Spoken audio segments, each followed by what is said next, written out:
and Slag Creek. It was no more than a wide place in the road between the hills. On the town's outskirts were the workyards, where railroad cars loaded up coal from all over the county and carried it to points east and north. That's how Coal Station got its name. Coal Station had only 2 streets, and they followed the lay of the land. There was Main Street, where all the businesses were located, running parallel to Black River.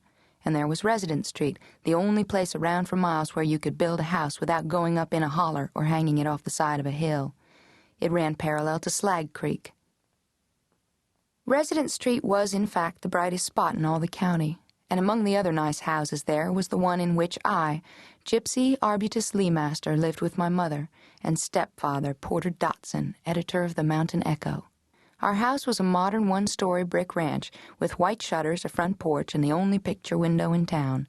We had a telephone, 2 radios, a phonograph, a refrigerator, a stand-up freezer, and an electric stove. Next door to us, Granny and Grandpa Ball had the same conveniences in one of those big old white, green-shuttered 2-story houses with a wraparound porch on both floors. They also had a television set where you could sometimes see one real fuzzy channel from Charleston, West Virginia, if the weather was perfect. It was the mountains, according to Grandpa, interfering with reception. Surrounding our 2 houses was a wide expanse of cool green grass and about 50 apple trees, which we called the orchard. What a wonder and a joy to behold in the spring when they all bloomed. There were also azaleas, pink and fuchsia, not to mention the lilac bushes down by the creek and the wild dogwood.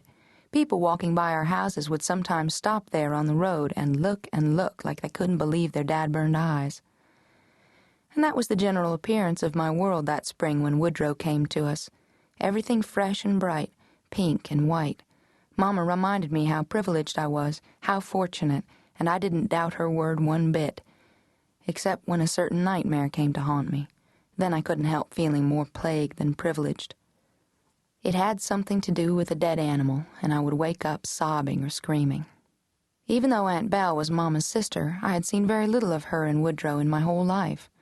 I had the idea from somewhere that there had been some kind of rift between the 2 sisters years ago, but when I asked Mama about it, she said, "Of course not. We were close. We loved each other."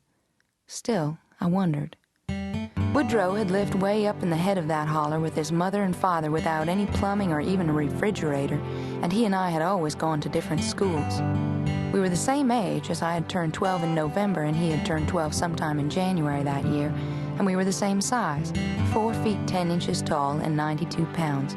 But we had practically nothing else in common that I knew of then. Woodrow was gawky and backward and wore hillbilly clothes that were hand-me-downs from his daddy and his daddy's brother, Russell.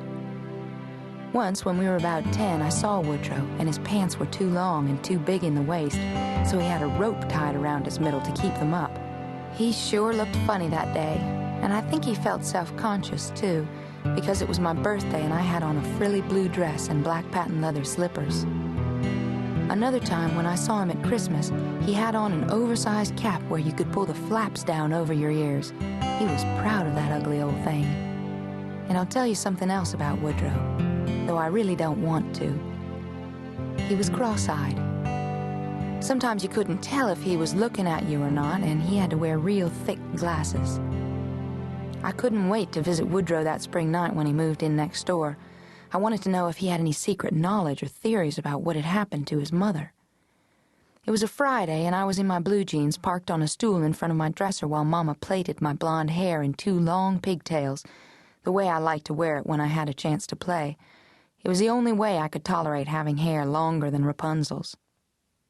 "Now don't you go over there and aggravate him about Aunt Belle, you hear me?" Mama said to me. "Gee whiz, I'm not a moron," I protested. "Well, I should hope not," she said.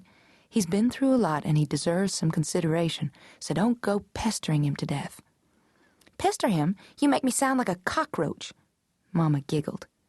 "Go on then and cheer him up. Tell him the eyeball joke. It's so funny and you tell it so well."